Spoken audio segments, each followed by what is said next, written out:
Hello, everyone. Welcome.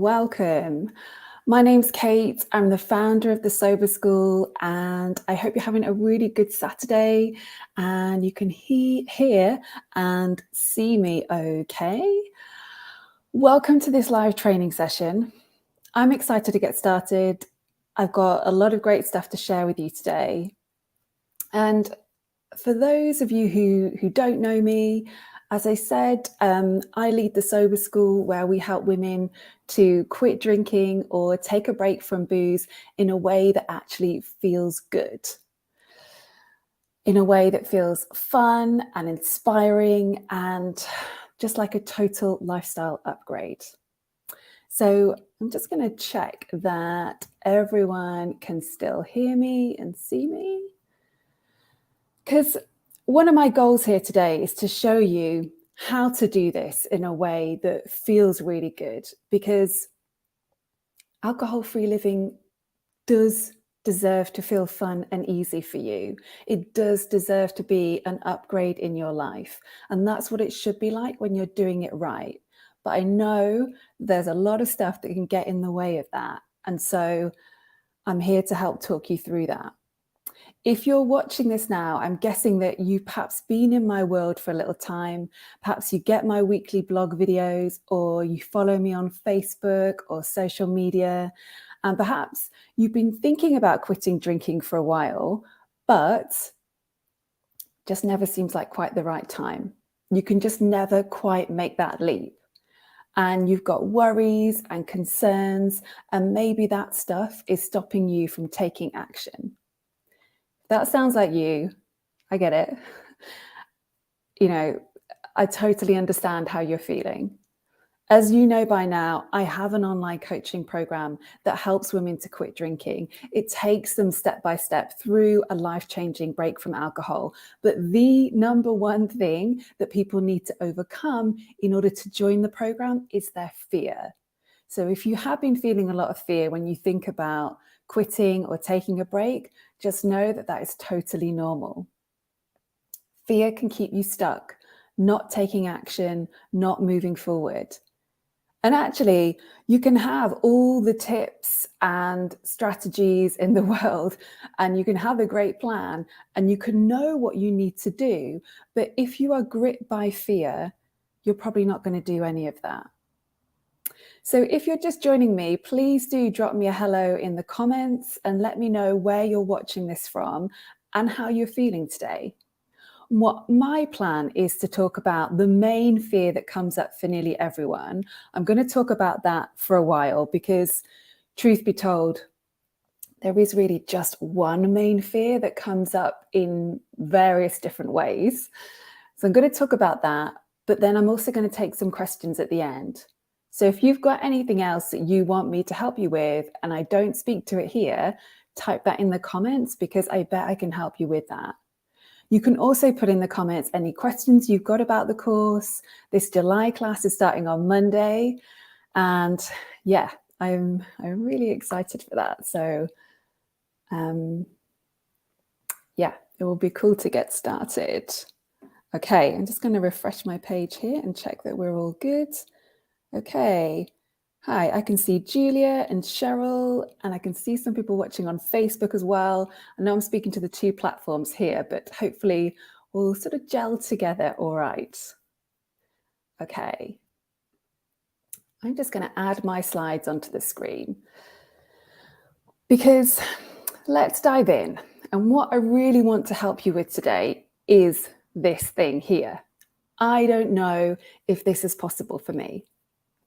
This is the big one. This is the fear behind most fears, and it can manifest itself in a few different ways. Now, it can sound like this. I'm scared I can't do it. I don't believe in myself. What if I fail? I feel really nervous. I'm worried about starting. What if I try and then I mess up? But all of those statements really come back to this one. I don't know if this is possible for me. And that is what I want to work with you on today. Because I don't have a magic button that's going to stop you from feeling scared. It's actually really normal to feel nervous. It's just a sign that you're stepping outside of your comfort zone and considering something new. Our brain hates it when we do that. It likes certainty. It likes doing the same thing over and over. It finds that familiarity very comforting. It likes to do the same thing, and in this case, drinking, even when drinking is causing pain and suffering. Even then, there's often a part of your brain that wants to say, yeah, but this is what we know. We're used to this. So I can't magically erase your fears because it's kind of healthy that they're coming up. But what I can do is help you think about this in a different way and reframe it so it doesn't paralyze you. Fear is going to be a part of your alcohol-free journey. It's a given that it's coming along for the ride. But what we want to do is make sure that fear is like a backseat passenger rather than the one doing the driving and making all the decisions in your life. When we really believe on the inside that this isn't possible for us, here's what we tend to do. We sit around all day thinking about our past failures. Then we compare ourselves to others. We make illogical conclusions. You decide that you've tried this a few times, so that means you're never going to get this. And when you think something's not possible for you, you will see something like my online coaching program, and you'll make a conclusion there like, well, this hasn't worked for me in the past. I don't see why this new thing will work for me either. What's the point in even trying? But let me ask you this. Would you ever have that approach with a child who was learning to walk? Would you say, hey, little one, I've noticed that you keep trying to get on your feet, but you also keep falling over. Now, you tried it several times recently and it hasn't worked out for you. So I think you're probably just not going to be a walker. Sorry about that. You don't say that, do you? You don't say, well, you've tried it before, so stop trying. You do the exact opposite. You celebrate them and you cheer them on. And when you fall down, you make it into no big deal. It's just part of the journey. Here's another analogy I really love, and I'll share it with you in case it resonates. Imagine that you've got this bunch of keys and you're trying to open a door, but you don't know which key is the right one for the door.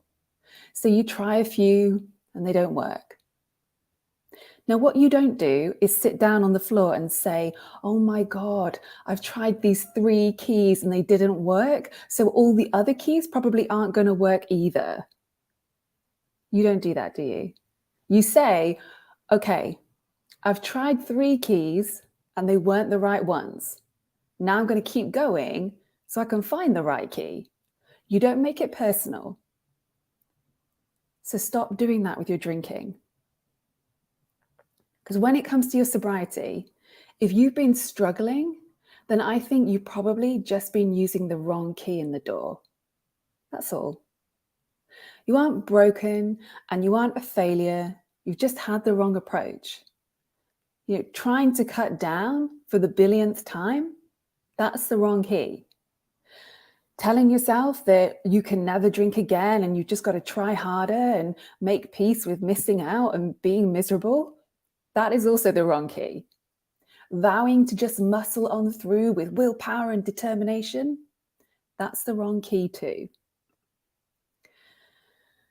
So here are some of the right keys. The right keys to a sobriety and an alcohol-free lifestyle that feels good. Educating yourself about alcohol, tackling your inner beliefs, unpicking what you think alcohol does for you, working on your inner self-talk, tackling the root causes behind your drinking, joining an accepting, empowered community. Now, it might take you a little while to find the exact right keys, but again, don't make it personal and don't give up, because when you stay with it, you will unlock your sobriety. So this is me the day after what turned out to be my last drink on the 6th of April, 2013. But earlier, that exact same year, I had tried to do dry January, but I crashed and burned. Like, I kicked off the new year thinking that, this is it. I'm going to stop for the whole year. I'm going to do it all perfectly. This will be the year that changes everything. But within a few days, I had, quote unquote, failed. So I have real empathy for anyone who's watching this and who's had a tough year so far, because I know what that's like. But can you imagine if I decided back in 2013 that it wasn't worth me trying again? Because, I'd messed up too many times. If I'd allowed myself to go down that road, I wouldn't be 9 years alcohol free. I wouldn't be doing this now. I wouldn't have helped thousands of other women to break out of the alcohol trap. And I wonder, what opportunities are you taking away from yourself and the world when you come to conclusions like, it's not worth me trying again? Here's what I want you to know. You don't have to have it all figured out to get started. You don't need to make any decisions beyond, okay, I'm going to take a decent break from drinking and see how I feel at the end. That's all you need to know for now. You just need to take that first step and get started. I was inspired to start again because I found a blog post online by someone else whose drinking sounded quite like mine, and they seemed so much happier. And that was enough to get me to try again. That was enough to get me to take those first steps. But I couldn't see the rest of the path at that point. Here's a really good question to write down and reflect on and think about. What would I do next if I knew it was all going to work out okay?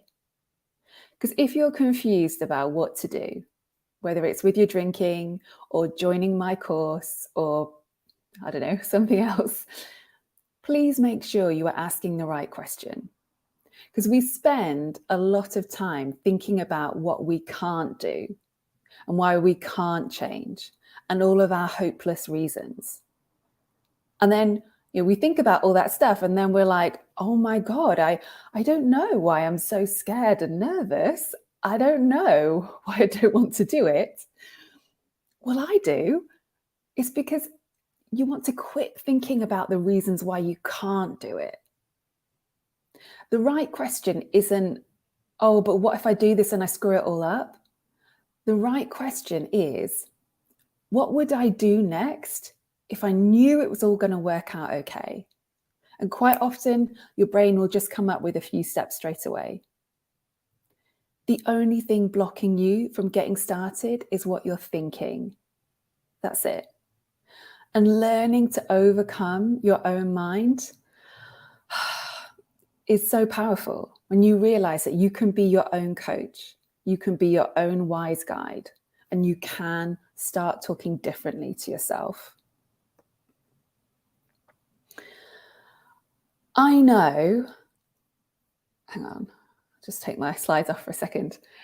I know there will be someone watching this right now thinking, well, okay, it's all well and good you talking all this positive crap. But you know what? The truth is that I've got all this evidence that I can't do this, that I don't follow through, that I mess up, that I sabotage myself. Let me tell you about my back catalogue of failures just to prove a point. But here's the thing. It doesn't really matter what's happened in the past. Dwelling on that is not useful thinking. Like, it might feel very true to you right now that you can't do this or you're a screw up or whatever horrible thoughts that you're thinking, they might feel true. But I really want to invite you to stop arguing for your own limitations. We have to learn how to hear that useless thinking and then not be controlled or dominated by it. Like I said earlier, let that stuff sit in the back seat of your car, not in the driving seat. You don't want to make decisions from fear and crappy thinking. And what I think is happening for some of you And if you're multitasking right now, please come back to me. What I think is happening is you've got this story that you can't do this, that you're a bit of a failure, you don't stick with anything. And then you spend your days looking for evidence that proves that point. And guess what? When we look for evidence, we tend to just find more and more and more of it. Nothing good ever comes from sitting around thinking about all the reasons why you can't do something. Nothing. So you want to start noticing those negative thoughts and then start turning the volume up on thoughts that make you feel a bit better instead. Just like you do in other areas of your life. You know, when you go for a job or a promotion, or you try something new or learn something, you're quite often full of fear. But your focus tends to be, what if this works out? You're really good at doing that in other areas of your life. We don't change anything when we make decisions from our fears. We just get a slow drip of more of the thing that we're afraid of. Do you see that? You end up staying stuck in the place that you don't like. So there are two traps that I want you to watch out for in particular around all of this, around this fear of failure and feeling scared to get started. And like I said at the beginning, I don't have a magic button to make this stuff go away, but I think that by highlighting this, highlighting these unhelpful thinking patterns, that is a great start, because being aware of them is the first step to sidestepping them.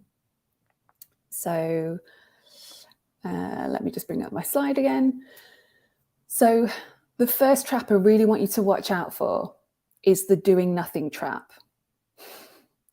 Oh my God, I've spent a long time practicing this. This is where you tell yourself that you need to think about this all some more, and you'll come back to it later. And here's the sneaky thing. This feels comfortable because you're not actually backing out of anything. You're not giving up or taking anything off the table. You're just kind of putting it on ice. And you feel safe because you're not having to take any action. So it's really easy to sleepwalk into this. But what you've got to remember, the good fix for this, is to know that doing nothing isn't quite as passive as you might think. It is still a conscious choice. Not making a decision to do something about your drinking is actually making a decision, because you're choosing to make do with what you've already got. You're choosing to make do with the status quo. And if you're listening to me speak right now, the chances are that you're not happy with your relationship with alcohol. And yet by freezing and not taking action, doing nothing, you are choosing more of what's making you miserable. You're choosing a life of hangovers, shame, and regrets. The other trap to watch out for is the I'm just going to quit trying trap. Does this sound familiar to anyone? This is when you tell yourself that this whole trying to quit drinking stuff, it's too much work. I'm just going to give myself a break from it and, have some time off. Can anyone else relate to this? It feels good briefly, doesn't it? When you decide that you're just going to quit trying for a bit, you get some false relief from that. And I call it false relief because that's what it is. You're going to have a day or so of feeling better because you've taken away that pressure of having to change and improve yourself. And you're not having to put the effort and energy and thoughts into doing something different. So you've removed the risk of trying something that might not work out. And all of that stuff will briefly feel really good. It will feel good for about a day, maybe a couple of days, or a week perhaps. But after a while, when you get your next bad hangover or you do something you really regret, you will wake up hating yourself again. And then you'll remember that actually you're tired of this, that you don't want to put up with this anymore, that you do want to change. And then you'll be back to the late night Googling and they're buying random books about sobriety on Amazon and following Instagram accounts about sobriety. If you know in your heart of hearts that you are going to be back worrying about your relationship with alcohol and searching for some other solution in a few weeks' time, then please don't step away now. Don't quit now. Here's what you can do instead. You can start meeting some of these thoughts with new thoughts that feel better. Because a thought is just a sentence in your head. And you can choose to have sentences rolling around your brain that feel good, or you can have ones rolling around in there unsupervised that feel really bad. So if the thought that you're dwelling on right now is this, but what if I fail? Like, what if I try and fail? You know, it's going to feel terrible and I won't like that. Well, then you need to meet this thought with another thought. And that other thought could be, you know what? Even if I do make a mistake, I'm still going to be proud of myself for being the kind of person who tries new things. Or what about this? I can still be proud of myself for taking a risk and having the courage to step out of my comfort zone. Or this, I can still be proud of myself for being an action taker. Maybe it's good for me to learn how to do things I'm not confident in. That's a great response to this what if I fail thought. And here's my favorite one. What if I fail?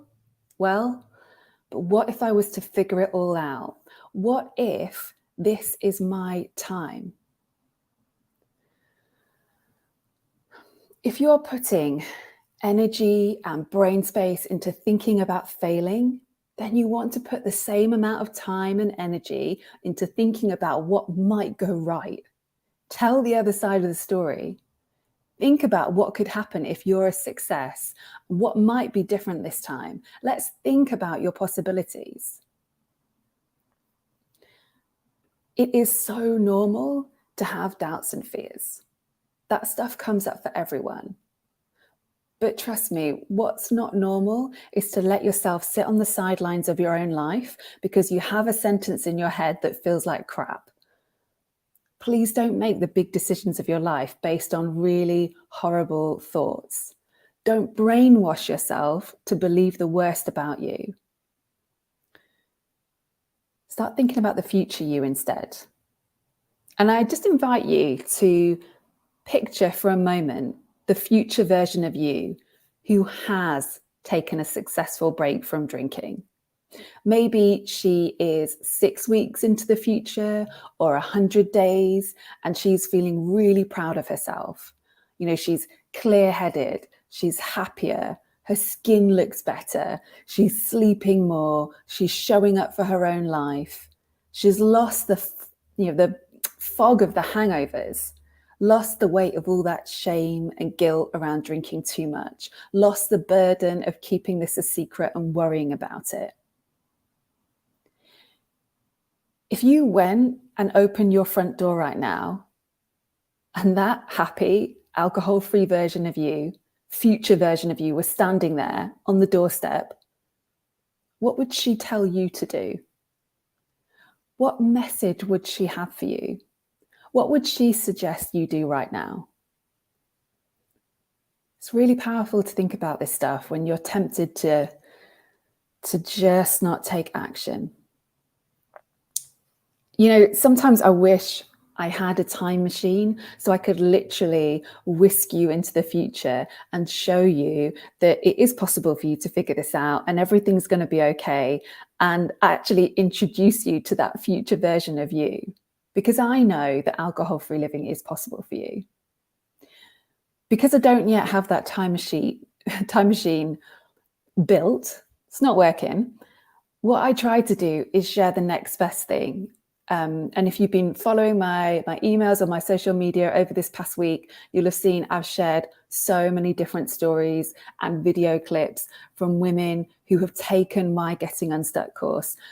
I've just had them talking about the incredible changes that they've been through and what their life is like now and why they did it and how they felt before. If you haven't seen them, definitely head over to my website and check them out. It's thesoberschool.com/join. There are tons of videos on that page. But when I was thinking today about what I wanted to share on this live, I realized that whilst I have all those amazing clips of, you know, my clients, my students who are alcohol free now after taking my course, what I don't very often talk about is how those women felt before they joined the course. And I was thinking that it might be really helpful for you to hear how they felt before they signed up. Because I know where they were. I know what they were thinking. I know that before they joined the course, they were worried and nervous and they didn't think they could do it either. And I don't want you to make the mistake of thinking, oh, well, all of Kate's success stories, they were probably like dead confident, you know, really like sure of themselves. They were excited. They knew they were going to be okay. They knew this was going to work out for them. I know it was 100% not like that. And I don't want you to sit on the sidelines because you're waiting for that moment to feel more confident. So I thought I'd share this little video clip with you, which is of some of my really amazing, successful students who are happily alcohol-free. But in this clip, they're going to talk about how they felt like just before they started the course and started working with me. Motivation that I needed to stop drinking. In the week, I can't remember how I found out about the course. I think it just popped up in my social feed, and I thought that this could give me the motivation that I needed to stop drinking. In the weeks leading up to the course, I was scared. That I would fail, and I was almost in mourning for the booze as I knew I couldn't have it in my life anymore. It felt like I was stepping off a mountain edge, similar to abseiling, and I was scared, but once I'd taken that first step, it started feeling better. And now I can honestly say, here I am 6 months later, and it's one of the best things I've done in the last decade, at least, of my life. And I had actually gone to sign up for the course, I think 3 times, at least 2. And then at the last moment, at literally the last moment, had backed out and just gone, oh, no, I don't need to do this. It's fine. But this time it was really strange. I was running down the stairs to get to my box of wine that I'd ordered in for the lockdown. And I was literally at the bottom of the steps and I stopped. And I can still remember what the rail felt like under the palm of my hand. It was just like one of those stop in time moments. And this voice said in my head, but I still don't know whether I actually said it out loud. It just said, you can't do this on your own. I watched Kate's blogs for a couple of weeks before, and then finally signed up on the Sunday night just before the course was due to start on the Monday morning. But I have not looked back since. I wasn't ready to accept that I had an issue. So I decided to take a break. The course said, 6 week, take a break. And I waited until I think there was maybe 1 hour before the deadline to sign up that Sunday night. And I actually did it that night. The class came to me when I really needed it. I mean, I think we all search for something throughout our drinking days where we think we need to stop, but we don't think we need to go to AA, or we don't want to go to AA.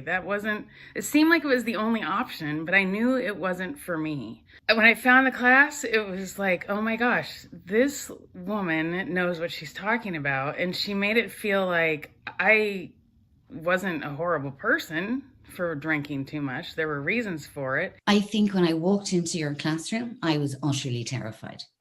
I felt like I was the only woman in the world who came in from work and drank wine every evening. I had what I would call now blind chaos going on in my head. I was exhausted. I was sick and tired of being sick and tired. I'd kept up a front for years. I felt that I was living almost a double life.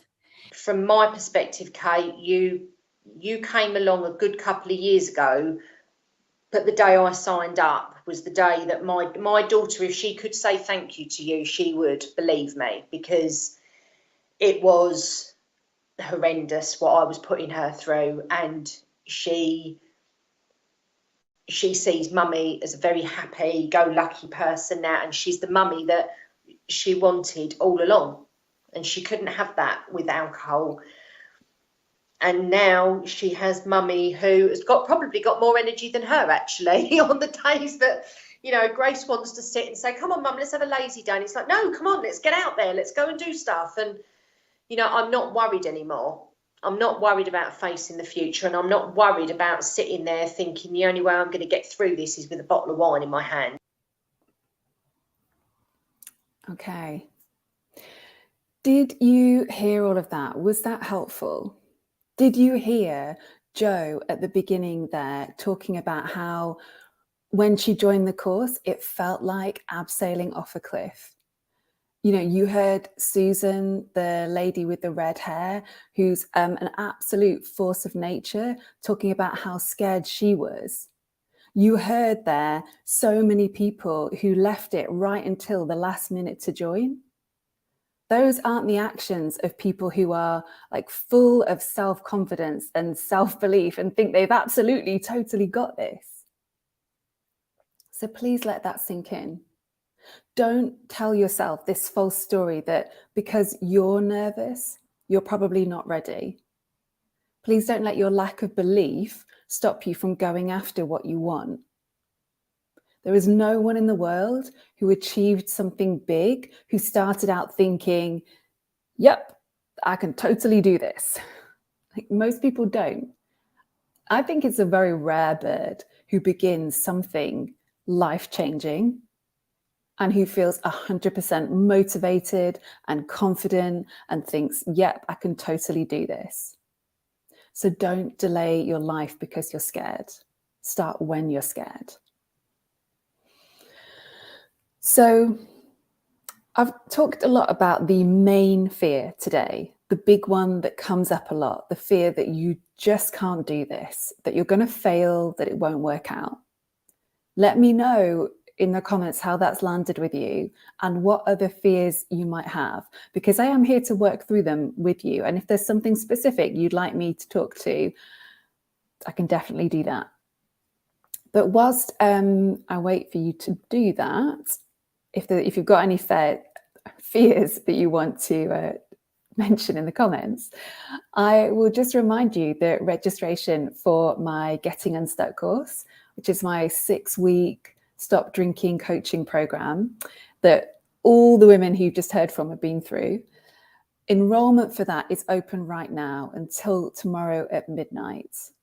So I don't run this course very often, but it's running again starting on Monday, the 4th of July, which I think is very cool for those of you in the US who know that's Independence Day, it's Freedom Day.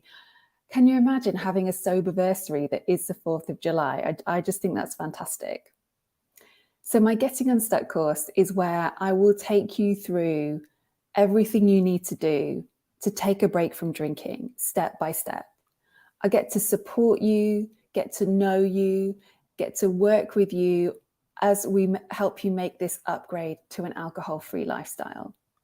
Because I want you to take a break from drinking and do it right, to do it in a way that feels good, that transforms how you feel about alcohol and sobriety, so that this starts to feel like a really inspiring and empowering lifestyle choice. This is an online training program. The Getting Unstuck course, it lives on a site just like this. So this is a completely private site. It's all password protected and only members of our class can access it. And on there, you can be as anonymous as you like. It's really clean and simple to use. And all the lessons and discussion threads are combined onto this one website. You'll get a daily lesson video from me, just like this, delivered to your inbox, and then you can log in here and do it. It's not long. Like most lessons are between like 15, 20, maybe 25 minutes max. But, you know, I've really designed this course to be doable and to fit into your life, because it's something that you're going to be involved with every day for 6 weeks. And underneath each lesson, there's a place to ask questions and for you to communicate with me and other people on the course. We have absolutely got you covered on this course. You get videos and transcripts. So if you are someone who prefers to read and learn that way, that's fine. You get action guides and PDF downloads. You get a timeline of what to do and when. You don't have to think about whether you're doing enough mindset work, or, you know, whether you're doing enough myth busting. I'm sure you've heard me talk about that. You don't have to think about any of that stuff, because I'm organizing it all for you. You get tons of feedback and support from me. I'm there with you day in, day out, every step of the day. You have easy access to me. If you've got a coaching question for me, I guarantee to answer it within 12 hours. Every day throughout the whole 6 weeks, including at weekends. And I don't know any other course where that kind of support and that, you know, that level of support is delivered so consistently throughout the entire time. You also get our weekly group coaching calls as well, where we get to talk through whatever's coming up for you, and you get to know the other women in your group better. Because everyone starts the course on the same day, on Monday, the 4th of July, you're all going to get going on this journey at the same time. So we always get this amazing and supportive community, because everyone is like going through this together. And I've seen some incredible friendships spring up inside the classroom, and people who've gone on to like meet up, you know, in all corners of the globe. People who, I've got, you know, one client who's about to travel from Australia to London next month to meet up with a load of friends that she's met through the Sober School. This kind of stuff happens all the time. When you work on something like this with other people who really get it, you don't spend time talking about the weather or boring chit chat like that. You cut straight to the stuff that really matters. And because of that, you make firm friends. I would love to welcome you into our community and into our world, because I know that it's lonely doing this on your own. I like doing lives like this and putting out videos on social media and stuff like that. But what I really enjoy is working with people closely over a long-term period, seeing their progress and seeing their lives change. And the Getting Unstuck course is the platform that allows me to do that really well. You know, it's a course that I've been offering for 7 years. 7 years. And there's only one way you continue running a course like that for that long and have so many students through the doors, and it's by getting people results. So I am going to see if I'll add this link on here, so that if you want to go and find out more about the Getting Unstuck course and join before registration closes, that's the link to go to. I'm also available on email over the weekend, support@thesoberschool.com. So you can send in any questions that you've got, and we can make sure that this is going to be a right fit for you. Because it's not in my interest to have anyone join the course who's not going to get the most out of it. So I would love to take any questions that you've got around this at the moment. I think I just saw one come in on Facebook from Mary, who says, how do I stop relapsing every time I feel better? I can't seem to remember the bad experiences without alcohol. So here's what I would do if we were working together, Mary, is I'd flip that around and start looking at, why do you want to go back to drinking? Because it's not, I can understand why you think it's about trying to remember the bad experiences and being motivated by that. But actually, Long-term, successful, easy sobriety is about shifting your mindset and getting to a place where you don't want to drink because you can't really see what the point of it is. You can't really see what is the benefit, the pleasure, benefit, service that I would get from drinking this glass of alcohol. That's the place you want to get to. And I wonder, Mary, what it is that you think you're getting when you drink alcohol. Because there'll be something there that's pulling you back each time.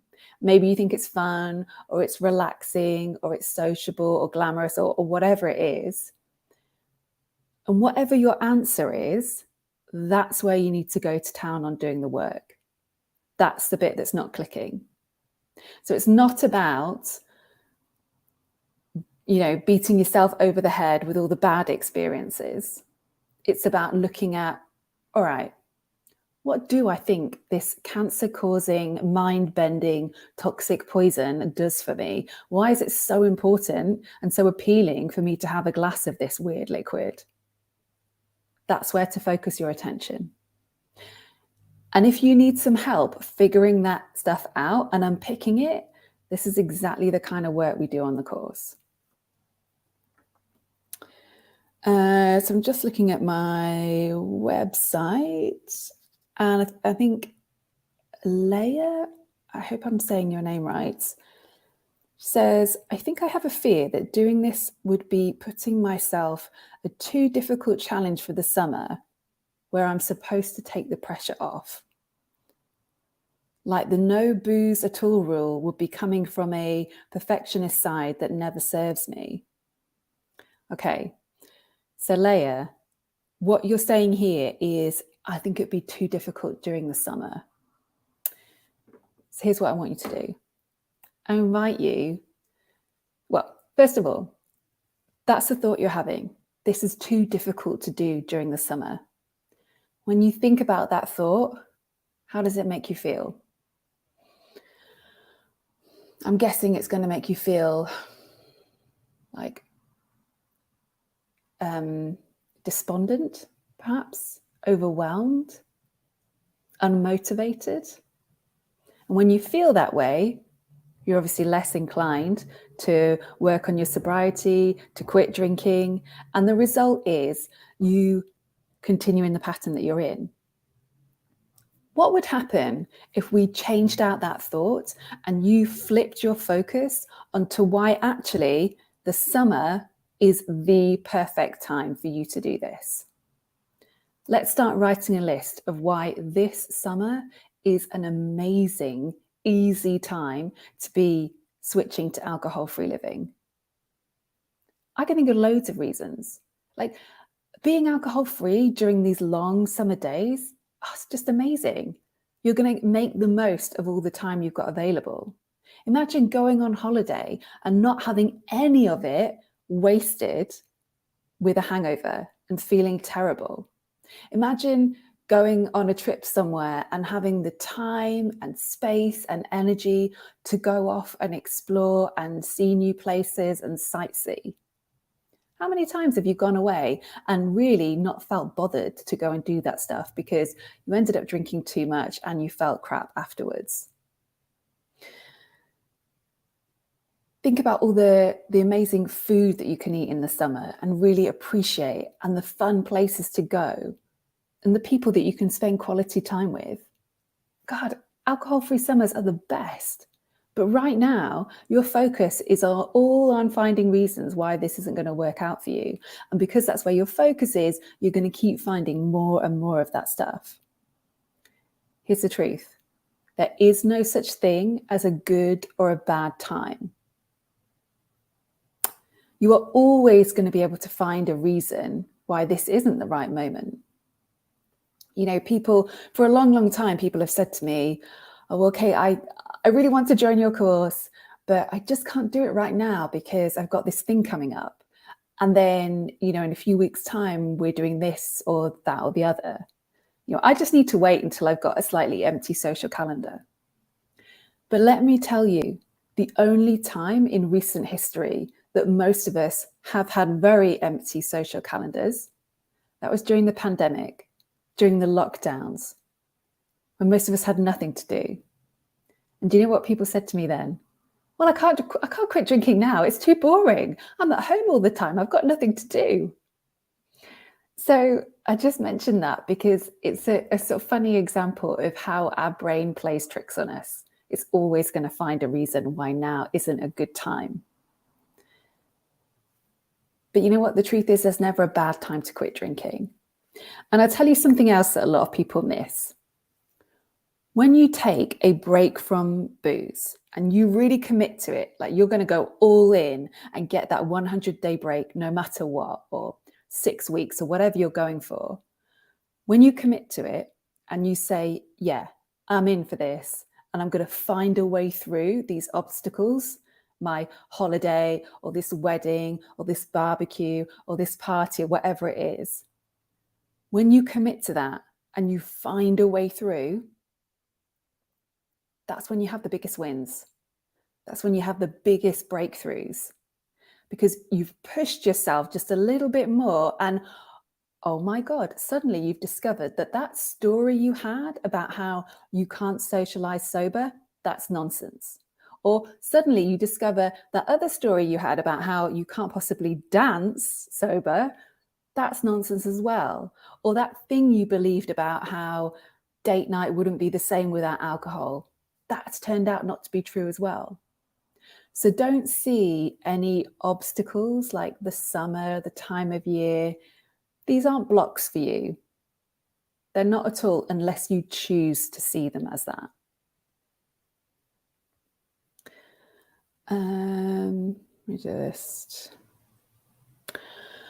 So Louise says, how do you actually stop after drinking 2 bottles of wine a day for 2 years? Louise, I think what you're asking me is it safe for me to stop drinking completely in one go? And I can't give you the answer to that. No one but your doctor can. So I would recommend you go and speak to your doctor, tell them exactly what you've been drinking, because they know information about you, such as about your health and your medical history and a bit more about who you are. And they can talk to you about whether it's safe for you to take a break. Because if you come and join the course, everyone will be starting day 1 of their break on the first day of the course. So it's really important to be safe. You know, alcohol is a very powerful drug. If you think you're drinking at too high a level to stop completely, go speak to your doctor, get a plan for cutting down. But, and I hope you'll hear the nuance in what I'm saying here, you have to be careful this isn't your brain just trying to keep you staying stuck in the same place. Because sometimes it'll be like, oh, I think you should just cut down. And, you know, you've tried cutting down probably before. And if that hasn't worked out, then you're just going to get more of the same. So I guess what I'm trying to say is, if you do go and speak to your doctor, get that clear plan for cutting down, put the date in the diary, really commit to working towards that. Don't let that, scared part of your brain use this as a reason to carry on drinking.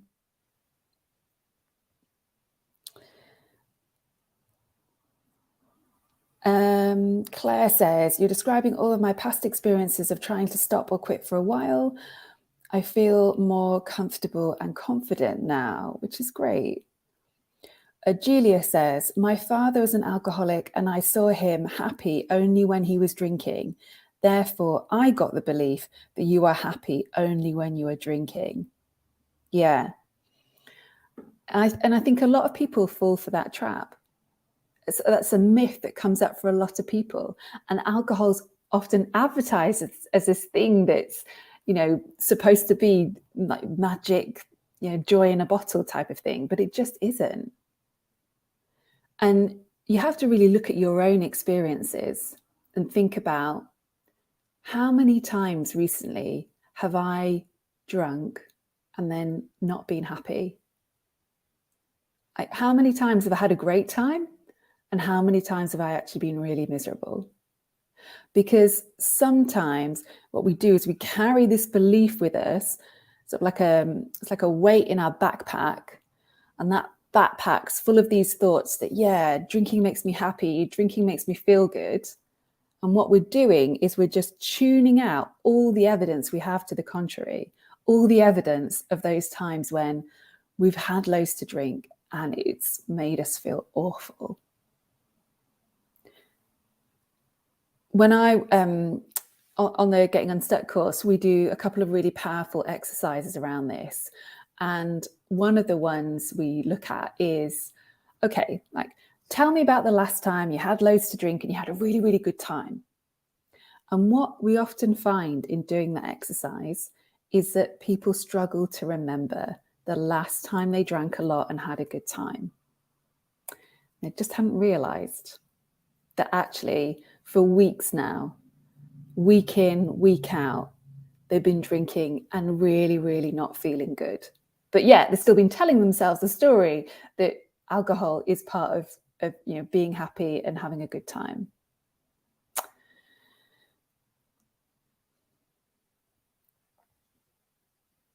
So another comment here is Claire says, I've been thinking too, what have I got to lose by trying to stop? What's the worst that can happen? Yeah. I've got no off switch, so the outcome is a continuous hangover. Get over it, then another hangover, get over it. Such a vicious cycle. Yeah. What have you got to lose by stopping? Nothing. I'm going to leave you with this piece of advice. Take a moment this weekend to look at how you've approached alcohol-free living in the past. Have you done those key things that I mentioned at the start of my life? Really looking at the mindset work, educating yourself about alcohol, finding new coping mechanisms, having a community around you, having people to talk to and troubleshoot with, people who can give you a different perspective when you get stuck. Do not keep trying to quit drinking in the ways that you've tried before if that hasn't been working out for you. It's time to do something different. Time to quit drinking in a way that's about more than just grit and determination and willpower and feeling awful. And if you'd like me to show you a way of being alcohol-free that feels fun and empowering and easy, and might just lead to you being like some of the women in the videos on my website, well, come and join the Getting Unstuck course.